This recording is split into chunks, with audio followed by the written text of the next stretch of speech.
മറ്റൊരു പ്രധാനപ്പെട്ട വാർത്തയിലേക്ക്. ഇടുക്കി ചിന്നക്കനാലിൽ വീണ്ടും കാട്ടാന ആക്രമണം. ആക്രമണകാരികളായ ചക്കക്കൊമ്പൻ ഒരു വീട് പൂർണ്ണമായും തകർത്തു. മേഖലയിൽ വ്യാപകമായ നാശനഷ്ടമാണ് ചക്കക്കൊമ്പൻ വരുത്തിയത്. ഒരു 2:30-3 മണിയായി കാണും. ഞാനാണ് തീയെല്ലാം കത്തിച്ചിങ്ങനെ ഇരിക്കുമായിരുന്നു. പെട്ടെന്ന് സൗണ്ട് കേട്ടു. ഈ പ്രാവ് മറക്കുന്ന സൗണ്ട് കേട്ടു. ഞാൻ പെട്ടെന്ന് ഒരു വെപ്പളം പിടിച്ച് ഞാൻ ഒറ്റ ഓട്ടം കൂടി താഴത്തേക്ക്. ഞാൻ ഇറങ്ങും, ആന വീടിരുമ്പോ ഒപ്പായിരുന്നു. ആന ഒറ്റ ഓട്ടം കൂടി താഴത്തേക്ക്. വാർത്തയുടെ കൂടുതൽ വിവരങ്ങളുമായി ബിനീഷ് ആന്റണി ചേരുന്നു. ബിനീഷ്, വീണ്ടും ചക്കക്കൊമ്പൻ ആക്രമണം നടത്തിയിരിക്കുകയാണ്. കൂടുതൽ വിശദാംശങ്ങൾ എന്തൊക്കെയാണ്? 3 മണിയോടെയാണ് ഈ ജനവാസ മേഖലയിൽ ചുറ്റുന്നുകൊള്ളിക്ക് സമീപം ചക്കക്കൊമ്പൻ എത്തിയത്. ഈ മറൈക്കുട്ടിയുടെ വീട് പൂർണ്ണമായും ഇടിച്ചു തകർത്തു. മറൈക്കുട്ടി കോട്ടയത്തെ ആശുപത്രിയിൽ ചികിത്സയ്ക്കായി പോയിരുന്നു. സമീപവർത്തിയായ രാജരത്നത്തെയാണ് വീട് കാവലേൽപ്പിച്ചിട്ട് പോയിരുന്നത്. രാജരത്നം വീടിന് മുമ്പിൽ തീയിട്ട് ഉറങ്ങാതെ കാവലിരിക്കുമ്പോഴാണ് ചക്കക്കൊമ്പൻ ഈ വീടിന് സമീപം എത്തിയത്. പെട്ടെന്ന് ഈ ചക്കക്കൊമ്പനെ കണ്ട ഭയന്ന് രാജരത്നം ഓടി രക്ഷപ്പെടുകയായിരുന്നു. പിന്നാലെ കാട്ടാന വീട് പൂർണ്ണമായും ഇടിച്ചു തകർക്കുകയായിരുന്നു. വീട് മാത്രമല്ല, വീട്ടുപകരണങ്ങളും പൂർണ്ണമായും നശിപ്പിച്ചു. കഴിഞ്ഞ കുറച്ചു നാളുകളായി തന്നെ ഈ ചക്കക്കൊമ്പൻ പ്രദേശത്ത് വ്യാപക നാശമാണ് വിതയ്ക്കുന്നത്.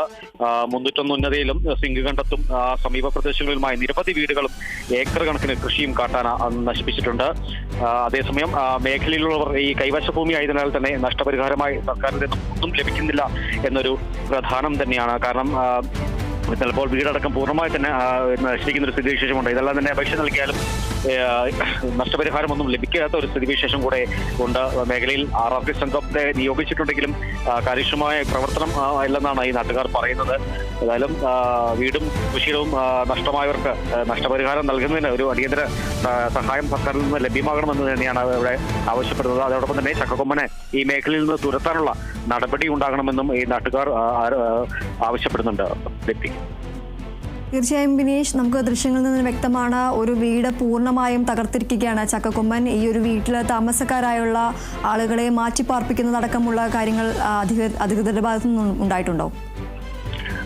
നിലവിൽ ഇനിയിപ്പോ ഇവർക്ക് വീടില്ലാത്ത കാരണം തന്നെ ഇനിയിപ്പോ വേറെ എന്തെങ്കിലും ഒരു സഹായം അല്ലെങ്കിൽ അവർക്ക് വീട് വെച്ച് നൽകാനുള്ള ഒരു സഹായം അവർ അഭ്യർത്ഥിക്കുന്നുണ്ട്. കാരണം ഉണ്ടായിരുന്ന വീടാണ് പൂർണ്ണമായും നശിപ്പിച്ചത്. ഗൃഹോപകരണങ്ങളെല്ലാം തന്നെ ദൃശ്യങ്ങളിൽ വ്യക്തമാണ്. ഗൃഹോപകരണങ്ങളെല്ലാം തന്നെ പൂർണ്ണമായും നശിപ്പിച്ചു. ഒരു ആശുപത്രി ആവശ്യത്തിന് പോയത് കാരണം തന്നെയായിരിക്കും പോയത് കൊണ്ട് തന്നെ വലിയൊരു അപകടം ഒഴിവായി എന്ന് വേണം പറയാൻ. ഏതായാലും ഇവർക്കുള്ളൊരു ധനസഹായം അടിയന്തരമായി ഉണ്ടാകണമെന്ന് തന്നെയാണ് നമുക്കും സർക്കാരിനോട് ആവശ്യപ്പെടാനുള്ളത്. ഏതായാലും ഈ ചക്കക്കൊമ്പനെ ഭയന്ന് മേഖലയിലെ ആളുകൾ പലരും ഈ മേഖലയിലെ ആളുകൾ ഈ വീട് ഉപേക്ഷിച്ച് പോകേണ്ട ഒരു സ്ഥിതിവിശേഷത്തിലേക്ക് ഇനി കാര്യങ്ങളിലേക്ക് കിടക്കുമെന്നാണ് നമുക്കറിയാൻ സാധിക്കുന്നത്. കാരണം വ്യാപകമായ ശല്യമാണ് ഈ ചക്കക്കൊമ്പൻ വരുന്നത്. മേഖലയിലെ കൃഷിയിടങ്ങളെല്ലാം തന്നെ വ്യാപകമായി നശിപ്പിക്കുന്നു. വീടുകൾക്കെതിരെ നേരെ ആക്രമണം നടത്തുന്നു. രാത്രിയും പകലൊന്നും ഭേദമില്ലാതെ തന്നെയാണ് ഈ ചക്കക്കൊമ്പൻ മേഖലയിൽ ഇത്തരത്തിലുള്ള നാശം വരുത്തുന്നത്. അതുകൊണ്ട് തന്നെയാണ് മേഖലയിലെ ആളുകൾ വലിയ ആശങ്കയിൽ തന്നെ ഉയരുന്നത്. കാരണം ഇവിടെയുള്ള ആനയെ, ഈ ചക്കക്കൊമ്പനെ ഇവിടുന്ന് തുരത്തണമെന്നുള്ള ഒരു ആവശ്യം പലപ്പോഴും ഉന്നയിക്കുന്നുണ്ടെങ്കിലും ഈ ചക്കക്കൊമ്പൻ ജനവാസ മേഖലയെ വിട്ടുമാറാതെ വീണ്ടും വീണ്ടും ജനവാസ മേഖലയിൽ ഇറങ്ങി ഇത്തരത്തിലുള്ള നാശം വരുത്തുന്ന സ്ഥിതിവിശേഷമാണ് നിലവിലുള്ളത്. ശരി. ഇടുക്കി ചിന്നക്കനാലിൽ വീണ്ടും കാട്ടാന ആക്രമണം. അക്രമകാരിയായ ചക്കക്കൊമ്പൻ ഒരു വീട് പൂർണ്ണമായും തകർത്തു. മേഖലയിൽ വ്യാപകമായ നാശനഷ്ടമാണ് ചക്കക്കൊമ്പൻ വരുത്തിയത്. ബിനീഷ് ആന്റണിയാണ് വിവരങ്ങൾ നൽകിയത്.